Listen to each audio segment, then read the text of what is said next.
오늘 우리에게 주시는 하나님의 말씀은 예레미야 30장 12절에서 24절까지의 말씀입니다. 구약성경 1097면에 있는 예레미야 30장 12절에서 24절까지의 말씀입니다. 다 찾으셨으면 함께 읽겠습니다. 여호와께서 이와 같이 말씀하시느니라. 내 상처는 고칠 수 없고 내 부상은 중하도다. 내 송사를 처리할 재판관이 없고 내 상처에는 약도 없고 처방도 없도다. 너를 사랑하던 자가 다 너를 잊고 찾지 아니하나니 이는 내 악행이 많고 내 죄가 많기 때문에 나는 내 원수가 당할 고난을 내가 받게 하며 잔인한 징계를 내렸도다. 너는 어찌하여 내 상처 때문에 부르짖느냐. 내 고통이 심하도다. 내 악행이 많고 내 죄가 허다함으로 내가 이 일을 너희에게 행하였느니라. 그러므로 너를 먹는 모든 자는 잡아먹힐 것이며 내 모든 대적은 사로잡혀 갈 것이고 너에게 탈취해 간 자는 탈취를 당할 것이며 너에게 노략질한 모든 자는 노략물이 되리라. 여호와의 말씀이니라. 그들이 쫓겨난 자라 하매 시온을 찾는 자가 없은즉 내가 너의 상처로부터 새살이 돋아나게 하여 너를 고쳐주리라. 여호와께서 말씀하시느니라. 보라, 내가 야곱의 장막의 포로들을 돌아오게 할 것이고 그 거처들의 사랑을 베풀 것이라. 성읍은 그 폐허가 된 언덕 위에 건축될 것이요 그 보루는 규정에 따라 사람이 살게 되리라. 그들에게는 감사하는 소리가 나오고 즐거워하는 자들의 소리가 나오리라.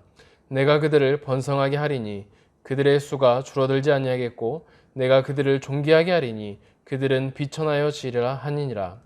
그의 자손은 예전과 같겠고 그 회중은 내 앞에 굳게 설 것이며 그를 압박하는 모든 사람은 내가 다 벌하리라. 그 영도자들은 그들 중에 나올 것이요 그 통치자들도 그들 중에 나오리라. 내가 그를 가까이 오게 하리니 그가 내게 가까이 오리라. 참으로 담대한 마음으로 내게 가까이 올 자가 누구냐. 여호와의 말씀이니라. 너희는 내 백성이 되겠고 나는 너희의 하나님이 되리라. 보라, 여호와의 노염이 일어나 폭풍과 회오리 바람처럼 악인의 머리 위에 회오리 칠 것이라. 여호와의 진노는 그의 마음에 따뜻한 바를 행하여 이루기까지는 돌이키지 아니하나니 너희가 끝날에 그것을 깨달으리라. 아멘. 할렐루야. 주님의 은혜와 평강이 오늘 우리에게 있기를 소망합니다. 오늘 말씀은 이스라엘의 회복을 향하신 하나님의 약속입니다. 먼저 하나님은 이스라엘 백성들이 원망하는 것이 마땅치 않다라고 말씀합니다. 왜냐하면 이스라엘의 이 결과는 그들이 자초한 것이기 때문입니다. 먼저 본문의 12절과 13절의 말씀을 보겠습니다. 함께 읽겠습니다. 여호와께서 이와 같이 말씀하시니라. 내 상처는 고칠 수 없고 내 부상은 중하도다. 내 송사를 처리할 재판관이 없고 내 상처에는 약도 없고 처방도 없도다. 아멘.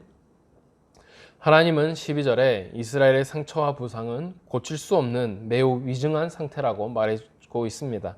약과 처방으로도 돌이킬 수 없는 그러한 상황인 것입니다. 아무도 이스라엘의 백성에 처한 고난과 현실을 해결할 수가 없었습니다.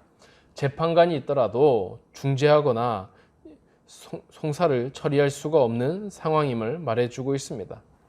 지금 이스라엘 백성들의 상황은 돌이킬 수 없는 아픔과 상처 가운데 처하게 되었습니다. 이 부분만을 본다면 마치 예루살렘을 향하여 이스라엘 백성들을 향하여 하나님께서 사망 선고와도 같은 말씀을 해주고 있습니다. 바로 치료가 될 수가 없다는 것입니다. 일어설 수가 없을 것이라는 말씀입니다. 이어지는 본문의 14절과 15절의 말씀을 보겠습니다. 함께 읽겠습니다. 너를 사랑하던 자가 다 너를 잊고 찾지 아니하니 이는 내 악행이 많고 내 죄가 많기 때문에 나는 내 원수가 당할 고난을 내가 받게 하며 잔인한 징계를 내렸도다. 너는 어찌하여 내 상처 때문에 부르짖느냐. 내 고통이 심하도다. 내 악행이 많고 내 죄가 허다함으로 내가 이 일을 너에게 행하였느니라. 아멘. 하나님은 이스라엘의 부르짖음을 들으시고 냉정하게 말씀하십니다. 아프지만 지금은 그 고통을 덜어줄 수 없다는 것입니다. 이러한 고통이 그 심각한 부르짖음이 바로 하나님의 뜻이고 하나님께서 내리신 징계라고 말해줍니다. 이유는 이 모든 것이 이스라엘의 악행 때문이었습니다. 그들은 하나님을 버렸고 하나님은 그들을 원수에게 버렸습니다. 그래서 원수에게 고난을 받고 징계를 받는 것이 바로 하나님이 뜻이었고, 아무리 그들이 부르짖어도 그들의 죄를 강가할 수 없다라고 말씀하고 있습니다. 비록 하나님도 그 상황이 안타까울 망정 그들의 결과를 스스로 감당하도록 내버려 두고 있는 것입니다. 이것이 하나님이 선택하신 하나님의 방법입니다. 그리고 하나님은 한 가지의 약속을 더 해주고 있습니다. 지금은 고통스럽고 내가 죽을 것 같지만 결코 죽이지 않으시겠다라는 것입니다. 약도 없는 그 상처를 하나님께서 치료해 주실 것이라고 약속하십니다. 아픈 만큼 성장하도록 상처를 내버려 두지만 미래에는 함께 하시겠다라는 것입니다. 함께 17절의 말씀을 보겠습니다. 함께 읽겠습니다. 여호와의 말씀이시니라. 그들이 쫓겨난 자라 하매 시온을 찾는 자가 없은즉 내가 너의 상처로부터 새살이 돋아나게 하며 너를 고쳐주리라. 아멘. 하나님은 상처를 입히지만 후에 새살이 돋도록 고쳐주시겠다라고 약속합니다. 하나님의 말씀은 바로 미래에 있었습니다. 그래서 이스라엘 백성들을 향해 아프고 낙담하는 것이 아니라 하나님께서 주신 미래를 보고 이 어려움과 상처를 잘 견디라고 말하고 있는 것입니다.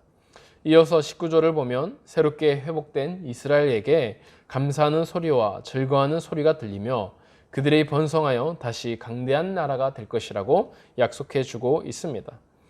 아브라함에게 아무것도 없던 아브라함에게 큰 민족을 이루시겠다라고 하시던 하나님의 약속이 실현된 것처럼 지금 소망이 없고 지금 중환자처럼 누워있는 이스라엘 백성들에게 이들을 다시 새롭게 해주시겠다는 하나님의 약속이 선포되고 있는 것입니다.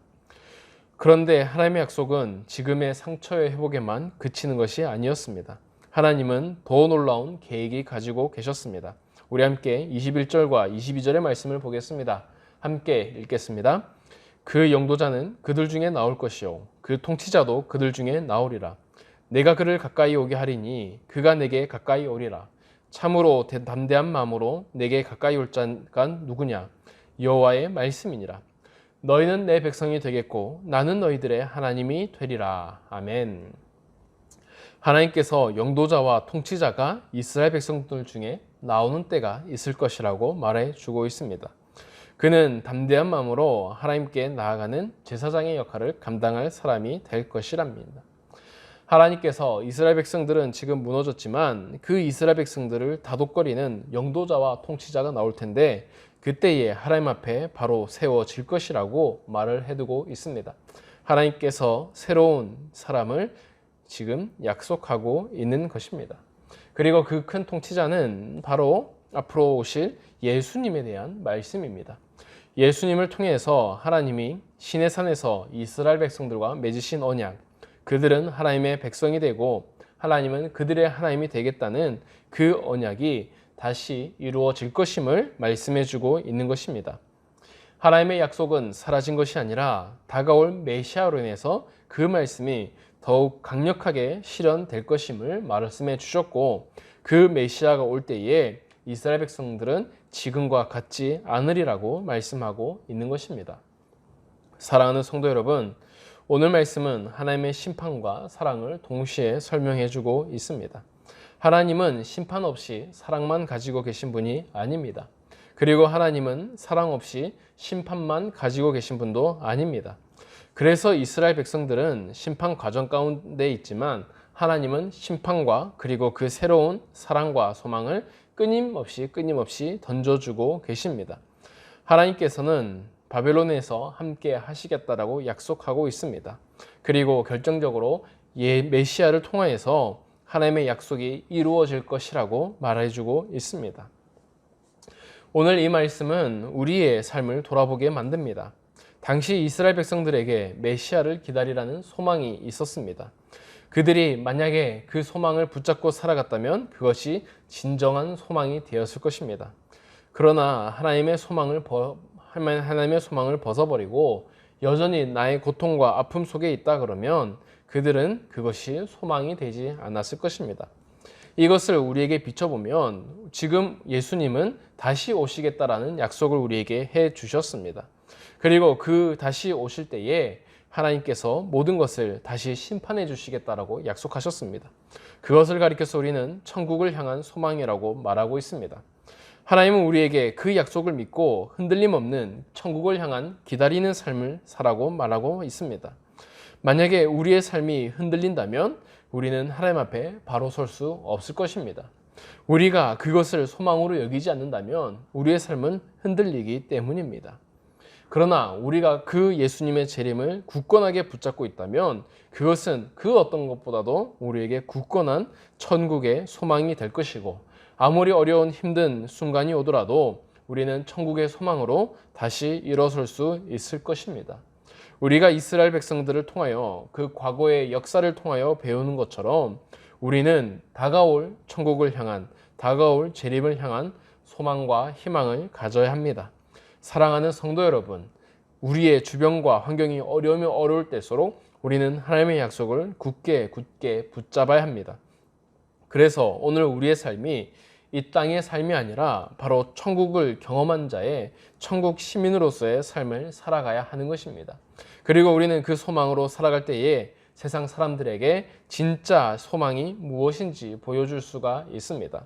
결국 예레미야를 통하여 말씀이 회복되었고 말씀이 이루어진 것처럼 우리를 통하여서 말씀이 회복되고 말씀이 이루어질 수 있는 것입니다. 그리고 그 소망을 향하여 하나님은 여전히 우리를 부르고 계시고 우리는 그 소망을 향하여 동참해야 하는 것입니다. 오늘 하루를 살아가시면서 또한 우리의 미래를 앞으로 살아가실 동안 정말 그 천국이 그냥 다가오는 것이 아니라 우리가 그 천국 가운데에 미리 살고 있는 그러한 하나님의 사람이 되기를 간절히 소망합니다. 이 시간 함께 기도하겠습니다. 사랑이 많으신 하나님 아버지, 오늘 말씀을 통하여 우리의 삶을 돌아보게 됩니다. 하나님은 예레미야를 통하여서 그 소망의 말씀을 던져주고 계십니다. 하나님께서 그들의 아픔을 가만히 내버려 두지 않으시고 그들을 살리실 것이며 그들을 다시 상처 가운데 싸매어 주실 것이라고 말씀하고 있습니다. 그러므로 이스라엘 백성들이 다시 일어설 수가 있고 하나님 앞에 하나님의 백성이라고 일컫는 시기가 다시 올 것이라고 말해주고 있습니다. 그리고 하나님의 말씀을 따르는 자는 그 날을 기다리라고 말합니다. 사랑하는 하나님, 우리에게도 이와 같은 믿음이 있기를 소망합니다. 하나님의 말씀이 지금은 보이지 않으나 언젠가 그 말씀대로 모든 것이 이루어질 것입니다. 하나님의 말씀이 이 땅 가운데 실현될 때가 있을 것입니다. 세상 사람들은 비웃고 세상 사람들은 비방을 하더라도 그 말씀이 언젠가는 이루어질 때가 있음을 믿습니다. 그리고 주님이 이 땅에 승천하신 것처럼 다시 내려오심을 믿습니다. 하나님, 우리 가운데에 그 천국의 소망이 더욱 확실해지게 하여 주시옵소서. 그래서 우리가 이 땅 위의 삶이 아니라 천국 위의 삶을 이 땅 가운데 살아가게 하여 주시옵소서. 세상 사람들과 다른 소망을, 세상 사람들과 다른 삶을, 세상 사람들과 다른 믿음을 보여주게 하여 주셔서 우리의 삶이 이 땅에 있는 것이 아니라 저 천국에 있음을, 그리고 우리의 삶에 하나님의 인도하심이 있음을 보일수록 도와주시옵소서. 오늘 우리의 삶과 그리고 우리 모든 주변의 삶 가운데 함께 하여 주셔서 하나님의 역사하심이 우리를 통하여 드러나게 하는 그런 놀라운 역사가 있게 하여 주시옵소서. 함께 하실 걸 믿사오며 예수님의 이름으로 기도드립니다. 아멘.